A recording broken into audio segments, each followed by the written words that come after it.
Amidst all the hype and hoopla with the Xbox and Activision Blizzard merger finally going through with FTC's approval, a lot of Xbox channels I feel dropped the ball because there was another situation that happened this past week that benefits Xbox gamers like immediately, as in like this week, as in like 1,400 retro video games coming to Xbox all at once, with more games being added all the time, quality of life improvements, online leaderboards, and all sorts of fun stuff. And like I said, nobody's talking about this. The only reason I came across it was I just found it on a website and I was like, hey, I know Antstream. I know what they're about.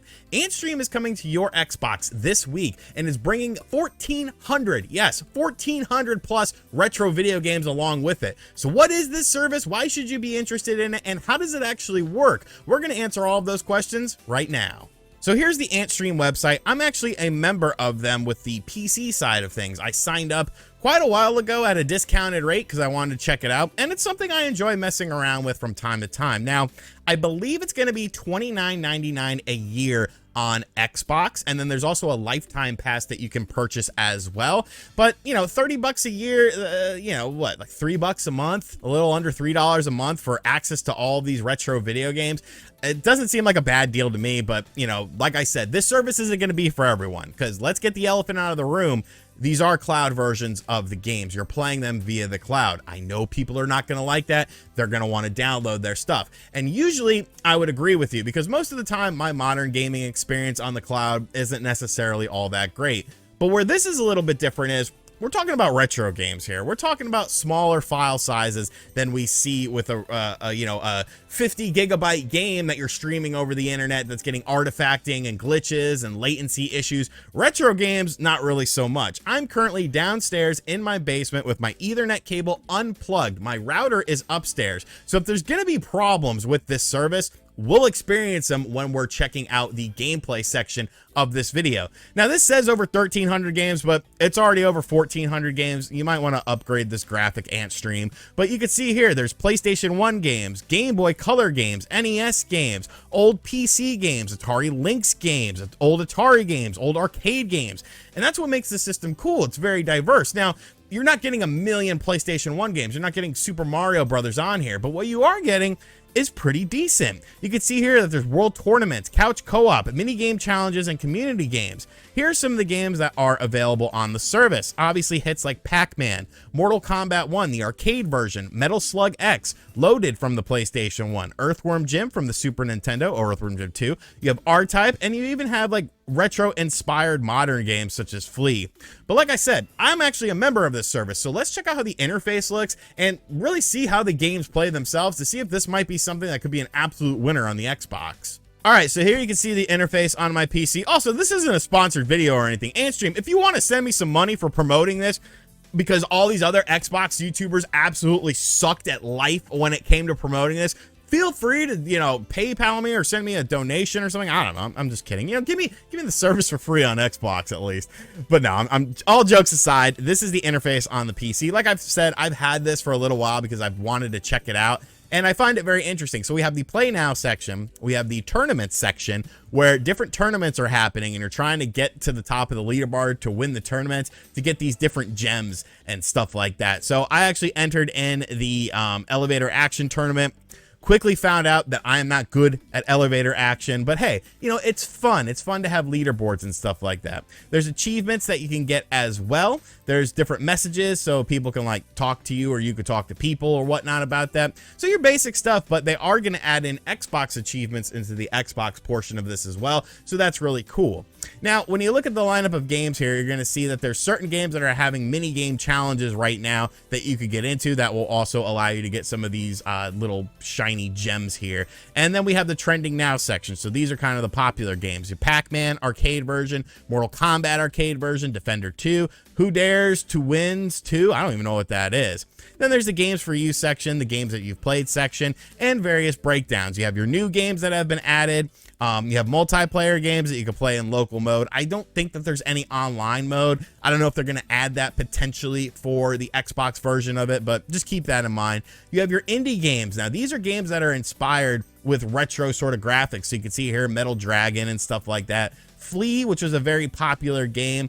Era, I played this before. I don't remember what I played it. I might have played this on a Dreamcast or something like that. But what's cool about this is when you think like these games, you know, they're like 10, 15 bucks a pop if you're buying them digitally.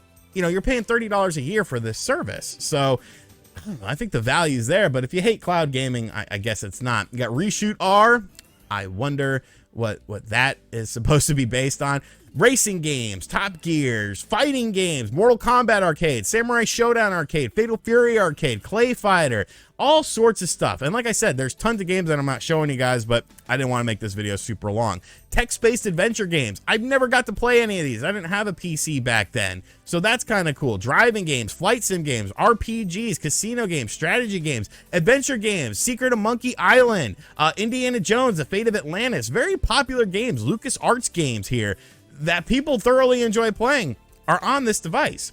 So, you know, there's more different genres here and stuff like that, but just to give you guys, you know, overall sort of view on what you're getting with this. And they're, like I said, they're adding in new games every week, so it's going to be something that will stay fresh throughout.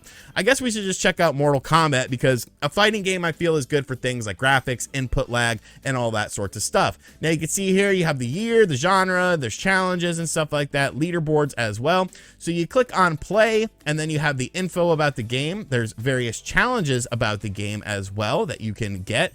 You have your high scores from the leaderboard, and you have a similar games thing. So you're going to be going after combo ace. You also have your own name. You have your own little icon that you can have here. So that's pretty cool, I feel. And then, yeah, you also have save slots for your games as well. So if you want to make a save state, if you're playing a game, you got to go. You have a save state with that game. There's 4 slots per individual game. So let's check out how this plays. You know, this is the arcade version of Mortal Kombat.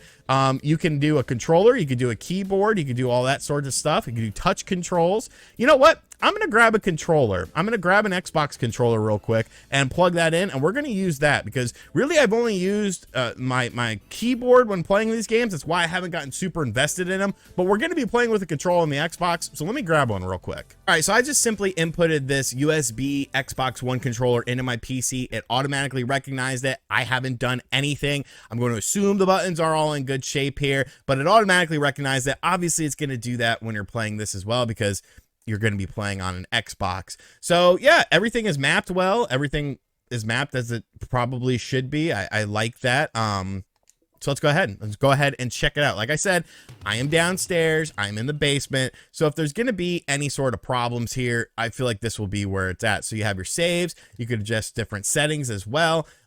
Different transparencies, D-pad dead zones. I'm not going to mess with all that sort of stuff yet. You know, we're just trying to play some Mortal Kombat. And this is a game I'm very familiar with. I own the arcade one-up of it. So if there's going to be issues, like, I'll be able to sense them pretty easily. Yeah, get out of here, Liu Kang. Look at you. You're a bum, Liu Kang. I mean, I'm able to do what I want to do.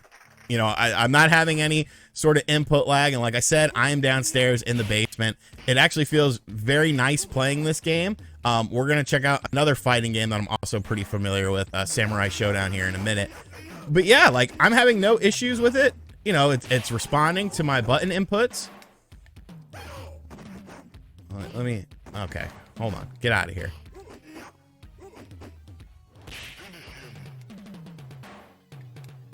Oh, come on.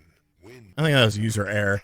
But yeah, it's running good. It feels exactly how it should. And, you know, I'm not having any problems with input lag or latency issues or anything like that. And I'm downstairs. So if I'm going to have issues with this, I would be having them right now, you know, not when I'm next to my router. So I don't think like, I understand people aren't going to like it because, oh, I don't own the game or anything like that. And like, I get that. That's a perfectly reasonable, God, that was embarrassing. That's a perfectly reasonable reason to not be interested in it. But I do feel like there are going to be people that are interested in this and that want to be able to play these games in a simple manner with things like, you know, online leaderboards, little, you know, different sorts of challenges and tournaments that happen, kind of a community aspect of these games. And I'm definitely a big fan that these are arcade versions too, because you get Earthquake on the Super Nintendo, but you get it super like scaled out, and you get the scaling on the Genesis, but you don't get Earthquake.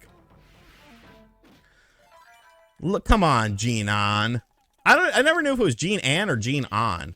This game rules, though. I love the original Samurai Shodown. I think it's super fun. But yeah, like once again, I'm very familiar with this game. I understand how this game works, and it's the arcade version of the game. It's looking good. It's playing good. It's sounding good.